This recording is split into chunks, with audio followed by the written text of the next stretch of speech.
Edward spent years near the top with Pro 100 and Virtus Pro, quietly developing his game before emerging as a superstar with Navi. There he enjoyed arguably the greatest season ever during 2010, capturing titles at IEM4, ESWC, and WCG. Navi earned their fourth consecutive major championship at IEM5 before runner-up finishes at ESWC 2011 and the game's final major, IEM6. Edward was one of the premier riflers of his generation and should go down as arguably the greatest pistol player of all time. Given the nature of the CS money system, the value in dominating pistols can't be overstated. As part of a Dark Horse Titans team in 2004, Wimp carried heavily on his way to an ESWC championship and WCG silver medal. Given his age at the time, he was unable to compete at CPL, and the team visibly missed his skill, placing 6th at both summer and winter events. As the Titans became SK Denmark, he finished 2nd at ESWC, and later reunited with KK for a 2nd place finish at IEM1. At the end of 2007, he joined NOA before the club moved to MTW and had one of the great single years in CS history. They won 5 tournaments, including WCG, WEG Masters, ESWC Masters, and Code 5. Wimp picked up another victory at IEM Europe and placed 3rd at IEM3 before retiring in late 2009. A true difference maker in-game and arguably the greatest Danish player of all time.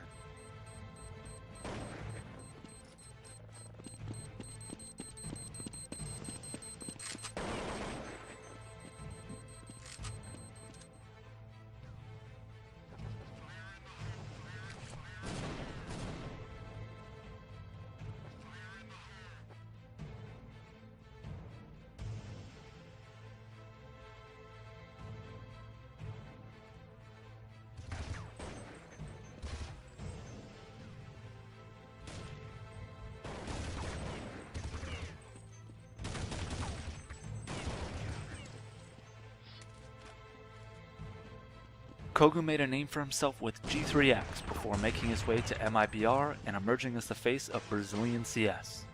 MIBR struggled with consistency for much of their history, but put it all together for ESWC 2006, where Kogu appeared unstoppable. Following their win, Kogu left the game to pursue a professional football career, and upon returning his skills hadn't diminished one bit, dominating SHG Open to kick off 2007. He continued to lead the team until retiring for good in 2009. Through it all, he's left with fewer accomplishments than one would hope, but peer recognition and a major tournament victory helped cement his legacy as one of the best players and oppers of all time.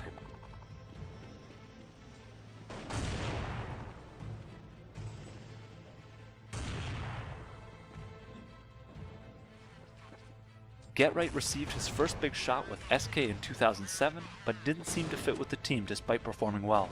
He soon found a home in Fnatic, helping lead them to the remarkable 2009 season and wins at IEM3, Code 5, ESWC Masters, and WEG Masters.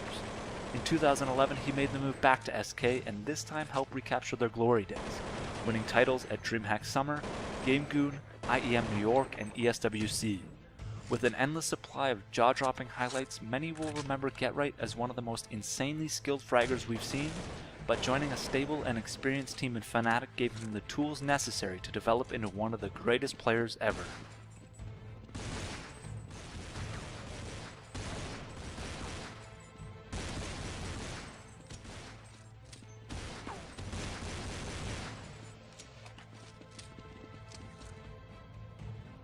Element rose to prominence with Eolithic and Game Online in 2002, winning CPL Oslo and finishing 2nd at both CPL Summer and Winter. On skill alone, many believed Element to be the best player in the world at this time, but even more valuable was his ability to read and dictate the game, maybe the greatest of all time in that regard. In 2003, he elevated SK to their dominant year, this time winning both CPL majors. He moved to NOA in Counter-Strike's first ever player transfer, winning CPL Winter 2004 and WEG Season 1.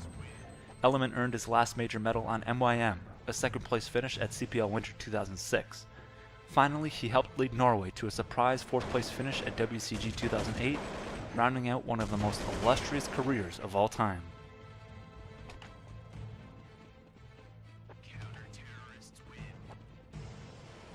Markelov hit the spotlight with a breakout performance at Code 5 2008, dominating some of the best teams in the world as a relative unknown.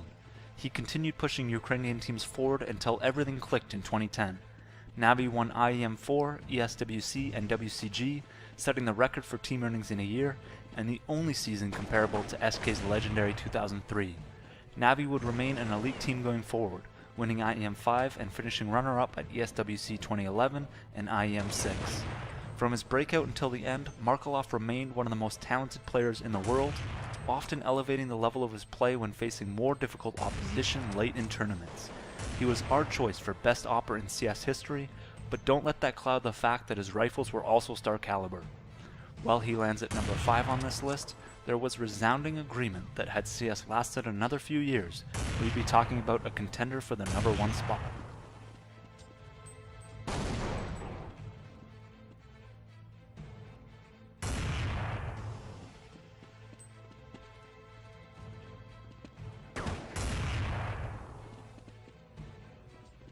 Counter-Strike grew tremendously in the early 2000s, and with a few well-timed performances, Heaton was the man of the hour. As demos made their way around the community, a legend grew and his rifle spray began to revolutionize the game. Heaton would win CPL Holland, London, Berlin, and CPL World Championships in 2001, before moving to SK and continuing to dominate in a manner we never saw repeated. There he topped another 3 CPL majors, 2 CPL Europe events, and WCG. Heaton is the most important and influential player in CS history, with an unwavering passion for the game that made him an ambassador worthy of his title, the one and only. For all your contributions to Counter-Strike, its players, fans, and community, thank you, Heaton.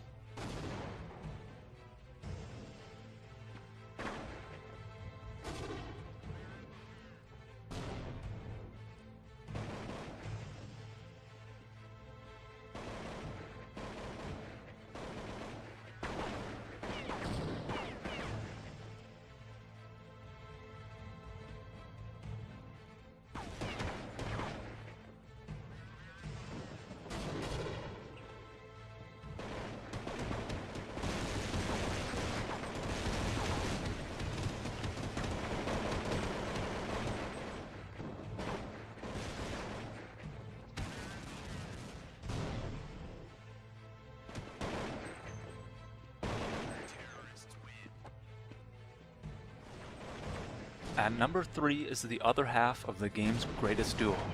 There have been plenty of exciting players to watch in Counter-Strike history, but spectating Pawty was a particularly beautiful experience for the ease in which he outthought and outmaneuvered opponents while finding a headshot on seemingly every frag. From the onset of competitive play, Pawty was widely considered the best player on the planet, and it didn't take long to assert his dominance, topping Babbage's CPL in 2000. What we'd all come to learn is that in championship games of the biggest tournaments, he simply had no equal. Quite fairly the greatest clutch player of all time, Pawty went on to secure 4 CPL majors, 4 CPL Europe titles, and a WCG gold medal.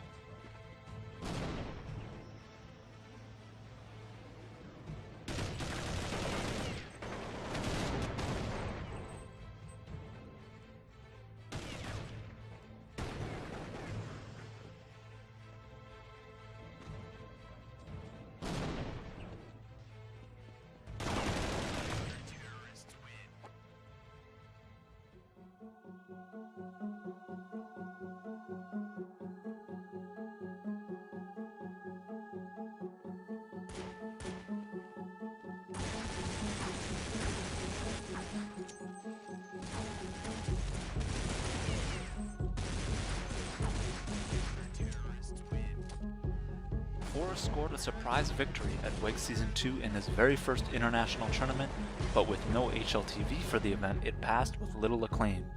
A few keen observers attending the event in South Korea began singing his praises, and before long the secret was out. After B-Grip, he teamed up with Fnatic, winning CPL Winter 2006 and earning medals at 3 other majors that year. Fnatic peaked in 2009 with wins at IEM3, Code 5, ESWC Masters, and WEG Masters, while finishing second at WCG. In 2011, he brought SK back to their glory days, adding another major championship at ESWC and his second WCG silver medal. With explosive pistol and rifle play that often resulted in impossible sprees, Forrest made the game look effortless against the game's best players. He captured more major tournament medals than any player in history, and it seems crazy that a player so flawless may not be the best of all time. Of course, There's only one name who compares.